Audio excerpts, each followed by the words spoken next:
Hello বন্ধুরা, আসসালামু আলাইকুম। Welcome to our channel. আজকে চ্যানেলের সাথে আমি doctor S M Nurul Alam আছি আপনাদের সাথে বিভিন্ন ধরনের স্বাস্থ্য পরামর্শ নিয়ে। তো আমাদের আজকের আলোচ্য বিষয় হচ্ছে জননতন্ত্রের রোগ নির্ণয় অর্থাৎ রোগ পরীক্ষা। এই গোপন অঙ্গের যে রোগগুলো রয়েছে সেই রোগগুলো কিভাবে আমরা ফাইন্ড আউট করব।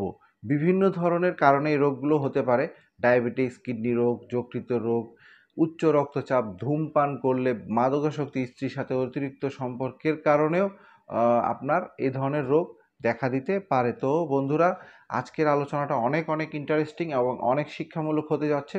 তো দেরি না করে চলুন চলে যাই মূল আলোচনায়। তবে তার আগে যারা এখনও আমার চ্যানেলটি সাবস্ক্রাইব করেননি, দয়া করে আমাদের চ্যানেলটি সাবস্ক্রাইব করে দিবেন এবং পাশে থাকা একটা ছোট্ট বেল আইকন রয়েছে যেটা আপনারা প্রেস করে দিবেন যাতে নতুন ভিডিও আসা মাত্রই আপনার কাছে নোটিফিকেশন পৌঁছে যায়।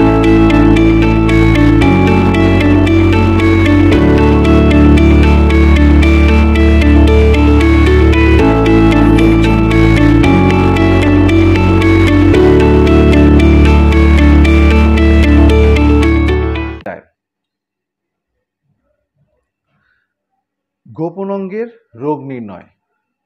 প্রথম কথা হচ্ছে ডায়াবেটিক্স, কিডনি রোগ, যকৃত রোগ, উচ্চ রক্তচাপ, ধূম্রপান, মাদকাসক্তি, স্ত্রীর সাথে আন্তরিক সম্পর্কের অভাবেও এই সমস্যাটা হইতে পারে।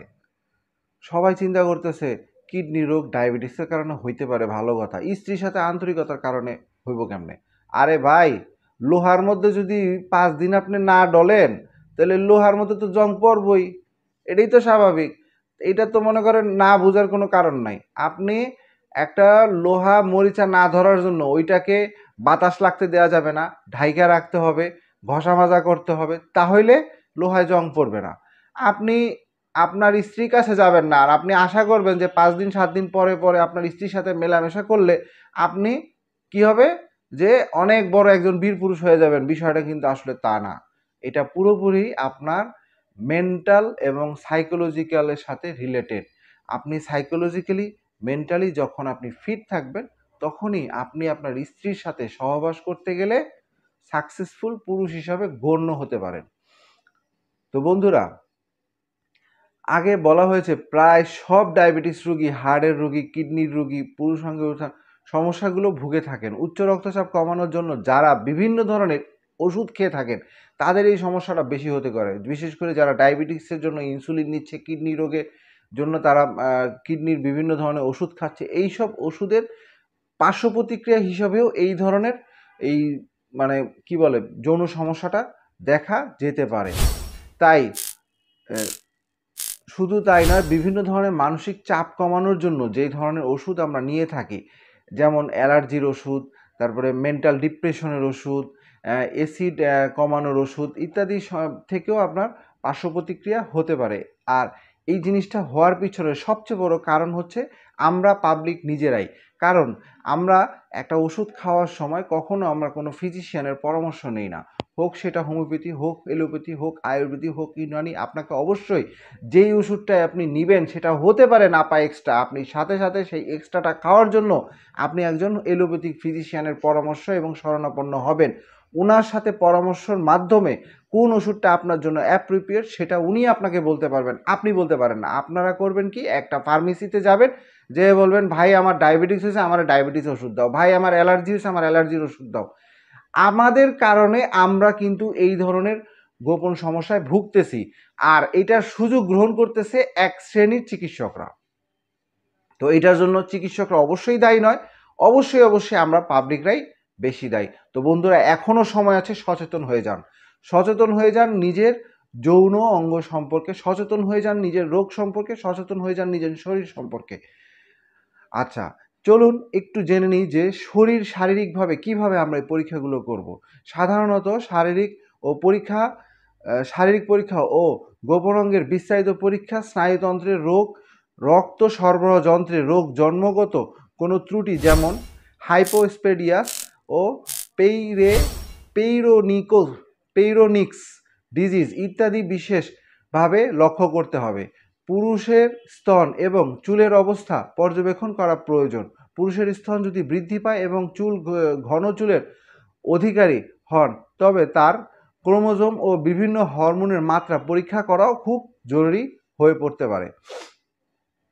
ল্যাবরেটরিতে যেসব পরীক্ষাগুলো সাধারণত আমরা করতে পারি সেটা হচ্ছে হিমোগ্লোবিন, রক্ত শূন্যতা, হরমোন টেস্টোস্টেরন ও প্যালাকোটিন, রক্তের চর্বির মাত্রা, আর্টেরিওসিস স্ক্লেরোসিস কম রক্ত সরবরাহ,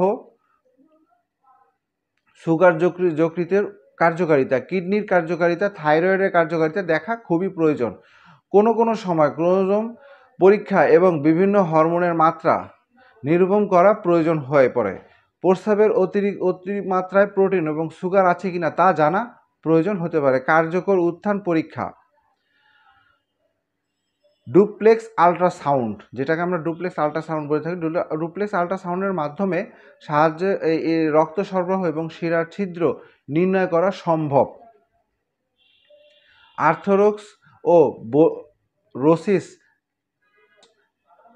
স্ক্যারিং ক্যালসিফিকেশনস আল্ট্রাসাউন্ডের মাধ্যমে নির্ণয় করাও এই রোগের সম্ভব। পুরুষাঙ্গের বিভিন্ন ইনজেকশনের মাধ্যমে অথবা পুরুষাঙ্গের বিভিন্ন ধরনের চিকিৎসার মাধ্যমে আমরা এই ধরনের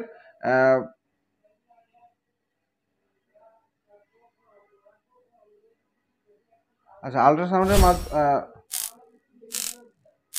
তো বন্ধুরা, আমরা এইভাবে করে আমরা ইচ্ছা করলে আমাদের রোগগুলো ল্যাবরেটরিতে পরীক্ষা করে আমরা কিন্তু আমাদের সমস্যাগুলো ফাইন্ড আউট করতে পারি যে কোথায় সমস্যা। ফাইন্ড আউট করার পরে আপনি যদি মনে করেন যে আপনি হোমিওপ্যাথি চিকিৎসা করতে পারেন, যদি মনে করেন এলোপ্যাথি চিকিৎসা করতে পারেন, তবে অবশ্যই আপনাকে একজন রেজিস্টার্ড ফিজিশিয়ানের সাথে পরামর্শ করেই চিকিৎসাটা গ্রহণ করতে হবে। তো এটা করলে হবে কি, আপনার গোপন অঙ্গের যে সমস্যাগুলো রয়েছে এটা ডাক্তার নিজের মধ্যে না রেখে উনি চিন্তা ভাবনা করে আপনাকে মেডিসিন দিতে পারবেন যে আপনার কী রোগ রয়েছে, কী রোগের থেকে কী রোগ সৃষ্টি হয়েছে সেটা বুঝে, আপনার অবস্থা বুঝে আপনাকে চিকিৎসা দিতে পারবেন। তো বন্ধুরা, যদি আমার ভিডিওটা আপনাদের কাছে ভালো লেগে থাকে তবে লাইক, কমেন্ট, শেয়ার করুন, বেশি করে শেয়ার করুন, যাতে এই ধরনের ইনফরমেটিভ ভিডিওগুলো সারা দেশে ছড়িয়ে পড়ে এবং সবাই এই ইনফরমেশনগুলো সম্পর্কে জানে। লজ্জা নয়, ভয় নয়, আমরা অবশ্যই এগুলো জানার বিষয়। আপনি লজ্জা পাবেন তো হেরে যাবেন। তো লজ্জা না পেয়ে এই বিষয়গুলো নিজে জানুন, অন্যকে জানতে সহযোগিতা করুন। তো বন্ধুরা, আজকের মতো এই পর্যন্তই। তবে একটা কথা বলে রাখি, অবশ্যই আপনারা অন্যদেরকে জানার সুযোগ করে দিবেন অথবা নিজে জানাবেন। আর রেজিস্টারের চিকিৎসক ছাড়া কখনোই কোনো ধরনের ওষুধ গ্রহণ করবেন না। ভালো থাকবেন, সুস্থ থাকবেন, আমাদের চ্যানেলের পাশে থাকবেন। ধন্যবাদ।